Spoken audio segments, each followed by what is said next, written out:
চিংড়ি মাছ খাওয়া হালাল নাকি হারাম? গায়ে শুধুমাত্র গেঞ্জি পরে উজু করলে উজু হবে কিনা? কারণ মা যদি তার সন্তানকে ছোটখাটো বিষয় নিয়ে আল্লাহ তাআলার কাছে বদদোয়া করে, তাহলে উক্ত সন্তানের করণীয় কি? ওযুর শুরুতে বিসমিল্লাহ বলতে ভুলে গেলে পরে মনে পড়ার পর করণীয় কি? নামাজ পড়ার জন্য যদি জায়গা না থাকে, সেক্ষেত্রে বিছানার উপর নামাজ পড়লে কি নামাজ হবে? স্ত্রী কি স্বামীর নাম ধরে ডাকতে পারবে? কাঁচা পেঁয়াজ খাওয়া যাবে কিনা? জায়েজ নাকি মাকরুহ না হারাম? যদি কোনো স্বামী স্ত্রীর দেনমোহর না দিয়ে মারা যায়, সেক্ষেত্রে করণীয় কি? আমার নামাজে মন স্থির থাকে না, এটা কি মুনাফিকের লক্ষণ? অনেক সময় নামাজের সিজদায় কয়টা দিয়েছি, দুইটা না একটা মনে থাকে না, তাহলে করণীয় কি? গাছের মেহেদি কি পায়ে দেওয়া যাবে কিনা? কোন স্ত্রী কি তার স্বামীর সম্পদ থেকে স্বামীকে না জানিয়ে দরিদ্র পিতামাতাকে সাহায্য করতে পারবে? আমি কি বোরকা না পরে শুধু মুখ ঢেকে বাসায় নন মাহরাম আত্মীয় স্বজনের সাথে দেখা করতে বা কথা বলতে পারবো? অনেকে স্বামীকে ভাই বলে ফেলে, এতে কি গুনাহ হবে? আমার দাড়ি ঘন হওয়ার কারণে আমি পানি 3 বারের বেশি সময় ব্যবহার করি, তাতে কি কোনো সমস্যা হবে? বিয়ের সময় আমার মনে হয় আমার ওযু ছিল না, এখন আমি কি করার আছে? এমনি শাহাদাত আপনি লিখেছেন, আমার নামাজে মন স্থির থাকে না, এটা কি মুনাফিকের লক্ষণ? এটা তো অবশ্যই এক ধরনের ছোট মুনাফিকি, মানে নেফাক আমলি বলা যেতে পারে। এবং সবচেয়ে বড় কথা হলো যে ইবাদতে মনোযোগ না থাকাটা হলো দুনিয়াদারিত্বের লক্ষণ। আল্লাহ তাআলা আমাদেরকে হেফাজত করুন। এমদাদুল হক লিখেছেন, গাছের মেহেদি কি পায়ে দেওয়া যাবে কিনা? যাবে, কোনো অসুবিধা নেই। মেহেদি তো গাছেই ধরে, অতএব মেহেদি পায়ে দিতে পারে। অনেকে মনে করেন যে মেহেদি যেহেতু চুল বা দাড়িতে ব্যবহার করতে হয়, তবে এটা পায়ে দেওয়া যাবে না। তাদের ধারণা ভুল, কারণ চুল বা দাড়িতে তো আমরা তেলও লাগাই, তাহলে সেটাকে আমরা পায়ে দিতে পারবো না। নুরুল ইসলাম আইডি থেকে আপনি লিখেছেন, আমার দাড়ি ঘন হওয়ার কারণে আমি পানি 3 বারের বেশি সময় ব্যবহার করি, তাতে কি কোনো সমস্যা হবে? 3 বারই যথেষ্ট হবে। আপনি একবার নিয়ে যখন খুব ভালো করে ডলবেন, এরপর দ্বিতীয়বার ডলবেন এবং তৃতীয়বার ডলবেন, ইনশাআল্লাহ বিদিনিল্লাহ। এভাবে 3 বার ডলার মাধ্যমে আশা করছি যে যথেষ্ট হয়ে যাবে ইনশাআল্লাহ বিদিনিল্লাহ। মাহমুদ আক্তার লিখেছেন, আমি কি বোরকা না পরে শুধু মুখ ঢেকে বাসায় নন মাহরাম আত্মীয় স্বজনের সাথে দেখা করতে বা কথা বলতে পারবো? যদি মুখ ঢাকের, বোরকা পরা ছাড়া আপনি যে কোনোভাবে সৌন্দর্য ঢাকলেই হবে। এরপর আপনি নন-মাহরাম আত্মীয়স্বজনের সাথে যদি দেখা করার প্রয়োজন হয় করতে পারেন, তবে কাপড় চোপড় যেন এমন আকর্ষণীয় না হয় যে তাদের দৃষ্টিকে আকর্ষণ করে। আর কথা তো আপনি বলতে পারেন, পর্দার আড়াল থেকে আপনি কথা বলতে পারেন এবং নিজের সৌন্দর্যকে ঢেকে কথা বলতে পারেন। কথার মধ্যে কোমলতা সৃষ্টি করবেন না, কৃত্রিমতা সৃষ্টি করবেন না, স্বাভাবিক কথা বলবেন। আল্লাহ বলছেন কুলনা কাওলান মারুফা, সে আয়াতের আলোকে আপনি কথা বলতে পারেন, স্বাভাবিক কথা। সুরবিন আইডি থেকে লিখেছেন, কবরস্থানে খারাপ কোনো জিন বা পরী যে মানুষের ক্ষতি করে, এই ধরনের কিছু থাকে? যদি থাকে তাহলে এদের থেকে হেফাজতের উপায় কি? কবরস্থান বলে কোনো কথা নয়, যেখানে নির্জন জায়গা, লোকজনের খুব একটা যাতায়াত নেই, এরকম জায়গায় দুষ্ট জিনের প্রভাব বেশি থাকে। সেটা কবরস্থান হতে পারে, সেটা কোনো আপনার কি বলে বন জঙ্গল হতে পারে, সেটা কোনো পরিত্যক্ত ঘর বাড়ি হতে পারে, সেটা অন্য যে কোনো কিছু হতে পারে। যথাসম্ভব এগুলোতে যদি গমন করেন, নিজের কাজ সেরে খুব দ্রুত সেরে আসবেন এবং দোয়া ইস্তেগফার এগুলো পড়তে থাকবেন।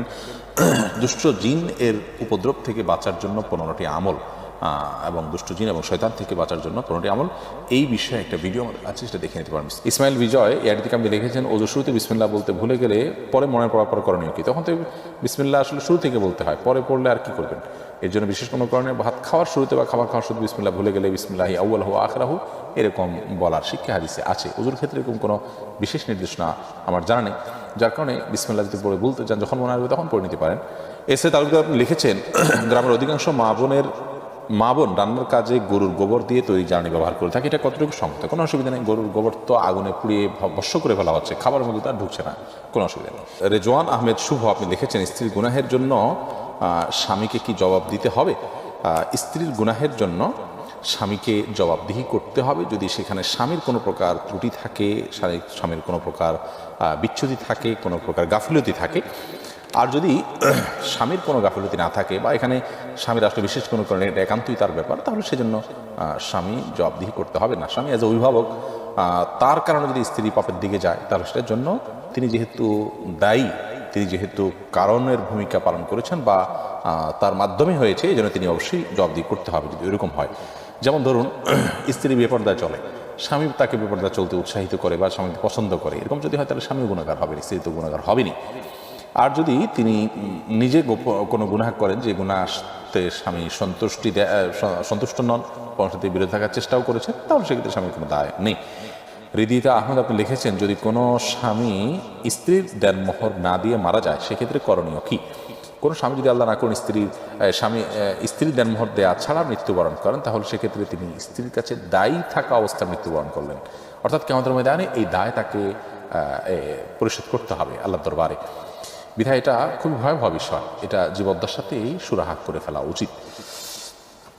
তারপরে যদি স্বামীর মৃত্যুর পরে স্ত্রী যদি মাফ করে দেন সেটা ভিন্ন কথা। আকরাম সর্দার আপনি লিখেছেন কাঁচা পেঁয়াজ খাওয়া যাবে কিনা, জায়েজ নাকি মাকরু না হারাম?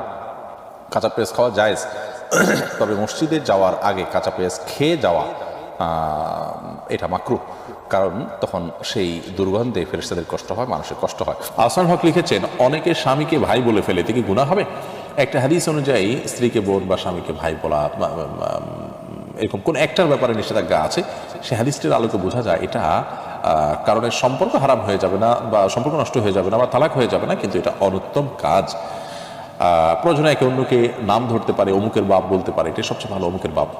সাহাবীরা এভাবে বলতেন, স্ত্রী তার সন্তানের নাম ধরে বলবেন অমুকের বাপ, স্বামী তার স্ত্রীকে অমুকের মা এটা বলতে পারেন অথবা নাম ধরে বলতে পারেন, কিন্তু ভাই বোন এটা বলা হাদিসের আলোকে অনুচিত কাজ। এমনি সুরুজ এডি থেকে লিখেছেন আমার বিয়ের সময় আমার মনে হয় আমার ওযু ছিল না, এখন আমি কি করার আছে? বিয়ের সময় ওযু ছিল না তো টেনশনের বিষয়, এখন ওযু করে নেবেন, ওযু করে নামাজ পড়বেন, বিয়ে হয়ে গেছে আল্লাহর রহমতে, কোনো অসুবিধা নেই। বিয়ের সময় ছেলে মেয়ের ওযু থাকতে হবে এমন কোনো বাধ্যবাধকতা নাই, ওযু না থাকা অবস্থাতেও বিয়ে হয়ে যায়, কোনো অসুবিধা নেই। কেচ আলবি হেদায়েত শুভ আপনি লিখেছেন কোন স্ত্রী কি তার স্বামীর সম্পদ থেকে স্বামীকে না জানিয়ে দরিদ্র পিতামাতাকে সাহায্য করতে পারবে?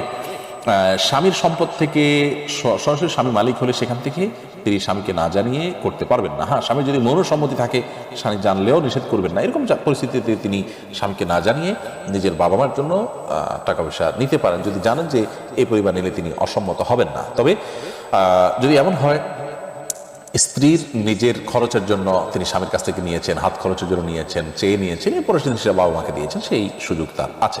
প্রশ্ন আপনি লিখেছেন অনেক সময় নামাজের সিজদায় কয়টা দিয়েছি, দুইটা না একটা মনে থাকে না, তাহলে করণীয় কি? সালাতের সিজদা কয়টা দিয়েছেন, যদি আপনি নিশ্চিত মনে হয় যে কম দিয়েছেন তাহলে আরেকটা দিবেন, আর যদি কয়টা দিয়েছেন সন্দেহ হয় তাহলে বেশিরভাগ যেটা মনে হয় সেটা করবেন, পরে সিজদা সৌদিয়া নেবেন। আর যদি আপনার 50-50 থাকে যে একটা দিয়েছি দুইটা দিয়েছি, কোনোটাই প্রতি মন প্রবলভাবে টানে না, তাহলে সেক্ষেত্রে আপনি একটা দিয়েছেন অর্থাৎ কমটা ধরে আপনি আরেকটা দিয়ে তারপর সিজদা সৌ দিয়ে নামাজ শেষ করবেন। এসআর এআডি থেকে লিখছেন স্ত্রী কি স্বামীর নাম ধরে ডাকতে পারবে? ডাকতে পারে, এতে কোনো গুনাহ হবে না। তবে এটা কালচারের উপর নির্ভর করে, যে কালচার এটা অসম্মান হয় সেরকম অসম্মান করা যাবে না স্বামীকে। মেঘকন্যা লিখেছেন নামাজ পড়ার জন্য যদি জায়গা না থাকে সেক্ষেত্রে বিছানার উপর নামাজ পড়লে কি নামাজ হবে?